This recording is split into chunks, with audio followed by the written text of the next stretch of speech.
Zach, stop. Before you say anything else, What? I just said good morning. you said, and I quote, I would say it is going to be a great episode today. I did say that. You used today's topic in your first sentence, before the music, before the intro, before anything. I did not even notice. That is exactly the point. Hello, everyone, and welcome back to Talk Eyna. I'm Zack. And I'm Eyna, and what you just heard, I would say it is going to be a great episode. That is one of 10 different ways native speakers use would every single day, without thinking, without stopping. It just flows. And most learners know 2 or 3 of those uses, maybe 4. But today, we are covering all 10, every single use of would, simply, naturally, through real conversation. If you found us from a short, welcome. This full episode goes much deeper. Stay with us. It is worth it.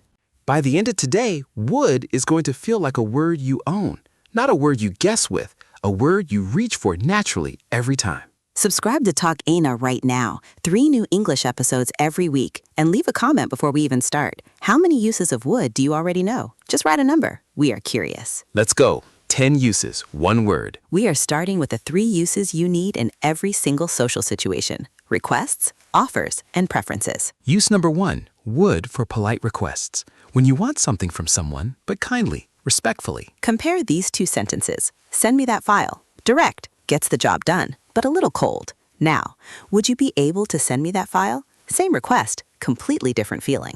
Warmer, more considerate, more natural. Would puts a cushion between you and your request. It says, I am asking, not demanding. Would you mind closing the window? Would you pass me that? Would you be able to join us? And in professional English, this matters enormously.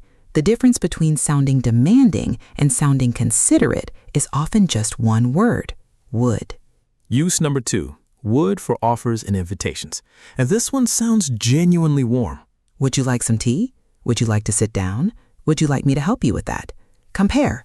Do you want tea? Fine, perfectly correct. But would you like some tea? That sounds welcoming, generous, like you genuinely mean it. Use would you like whenever you are offering something to a guest, a colleague, a stranger. It is the most naturally warm phrase in English for offers. Use number 3, would for preferences, what you choose, what you want more. 2 phrases here, would rather and would prefer. I would rather walk, my preference over taking the bus. I would prefer to meet on Thursday, my preference over Wednesday. And the grammar rule for would rather, always base verb after it. I would rather stay. Not staying, not to stay, just stay. I would rather walk. I would rather wait. Always base verb, no exceptions. Comment right now. Write 1 sentence using would you like to offer something to someone in your life, any situation. We want to see your sentences. Now the would that lives in imagination and memory, 2 of the most beautiful uses in the language. Use number 4, would in conditionals, imaginary situations, things that are not real right now. But what if they were? If I live near the ocean, I would go for a walk every morning. Do I live near the ocean? No, imaginary. But in that world, I would walk every morning. If she had more free time, she would learn to paint. Not real now. What if? The structure, if plus past simple, would plus base verb. If I had more time, I would learn. If she lived closer, we would meet more often. Past tense in the condition, would in the result, always. And this is the would of dreams, of wishes, of what if. What would you do if you could take a year off? What would you change if you could go back? Would lives in that hypothetical world. Hypothetical means imaginary, not real, based on a what-if scenario. This is just hypothetical, but what would you do? Use number 5, would for past habits, things you did regularly in the past, but not anymore. And this one carries something special. When I was young, my grandmother would cook every Sunday. We would all sit around one table. My dad would tell the same stories every week. We would laugh every time anyway. That feeling, warmth, memory, slight nostalgia, that is the past habits would. Regular, repeated, gone now, but remembered clearly. And one important difference from used to, both work for past habits, but used to also work for past states, things you were, not just things you did. I used to be shy. I used to live in Dubai. You cannot replace these with would. Past state, only used to. Past repeated action, both work. I would walk to school every day. Habit, both work. I would be shy. State, Wrong. Only used to. Write a would past habit sentence in the comments, something you used to do regularly that you no longer do. We want to read your memories. Now, the 5 uses that will make your English sound more thoughtful, more professional, more fluent. Use number 6, would for softening opinions, when you want to share a view, but gently, without sounding too definite or too blunt. Compare. That plan is not going to work. Direct. Can sound harsh. Now, I would say that plan might need a little more thought. Same concern, completely different delivery. Softer, diplomatic. I would suggest leaving earlier. Soft recommendation. I would think carefully before deciding. Gentle advice. I would imagine she is quite overwhelmed right now. Kind assumption. Would takes the edge off every opinion. Use number 7. Would for assumptions. Logical guesses. When you think something is probably true, but you are not completely certain. That would be the manager at the door. I think it is. Logical guess.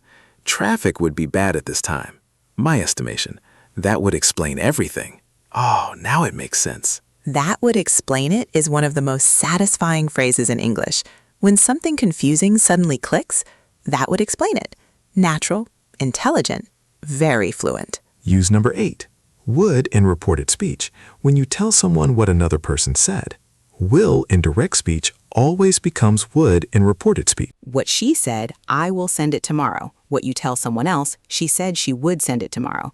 Will becomes would, always. He said he would be there at 9. They promised they would finish by Friday. Every time you report what someone said, would.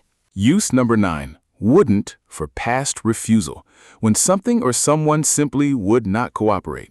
The printer wouldn't work again this morning. My laptop wouldn't connect to the Wi-Fi. He wouldn't listen no matter what I said. She wouldn't change her mind. Wouldn't means stubborn past refusal from people, from technology, from anything that decided today was not the day. Technology wouldn't is the most relatable English in the modern world. My phone wouldn't charge. The app wouldn't load. The Wi-Fi wouldn't connect right before an important call. Use number 10, would for future in the past, when you look back at an old moment and describe what you thought or predicted would happen from that point. I never thought this job would change my life like this. Past moment, starting the job. Looking forward from there. Would, what I expected to happen. She always knew she would find her way. He hoped everything would be okay. I never imagined learning English would feel like this. Past moment, future expectation from that moment. Would. Once you feel this one, it appears everywhere. In stories, in films, in real conversations about how life turned out differently or exactly as expected. Okay, now all 10 together. One conversation, real, natural. You try to spot each use as you hear it. Zach, would you like to grab lunch after this? I would love to. I would say I am definitely hungry enough. Although the lift wouldn't work this morning, so I walked up 6 floors. That would explain why I am exhausted. I would imagine so. 6 floors. If I had to do that every day, I would find a new building immediately. Honestly, same. When we were interns, we would take the stairs just to prove a point. We would race each other. I do not know why we did that. You were both 22. That would explain it. The facilities team said they would fix the lift today. We will see. I would not hold your breath. They said they would fix the kitchen tap 3 weeks ago. I would suggest we just stop using things in this building. That is probably the wisest approach. Would you rather go somewhere nearby or walk a little? I would prefer to walk, actually. I would rather get some air. Good, let's go. All 10 in one short conversation. Did you catch them all? 10 uses, 1 word. Let's say them one last time. Would for polite requests. Would for warm offers. Would for preferences. Would rather, would prefer. Would for imaginary conditionals. Would for past habits and nostalgic memories. Would to soften opinions. Would for logical assumptions. Would in reported speech. Wouldn't for stubborn past refusal. Would for future seen from the past. 1 word, 10 lives. And now all 10 belong to you. The goal from today is simple.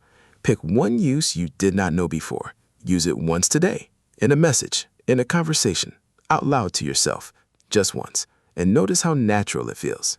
Here is your comment challenge. Write 1 sentence using would, any of the 10 uses, about your own life, and tell us which use was completely new for you today. We read every single one. If this episode helped, please like it, share it with 1 friend who always guesses with would, and subscribe to Talk Eyna for 3 new English episodes every week. Next week, we are covering the one topic almost every learner asks us about. Subscribe so you do not miss it. Thank you for being here. This is Talk Eyna. See you next time.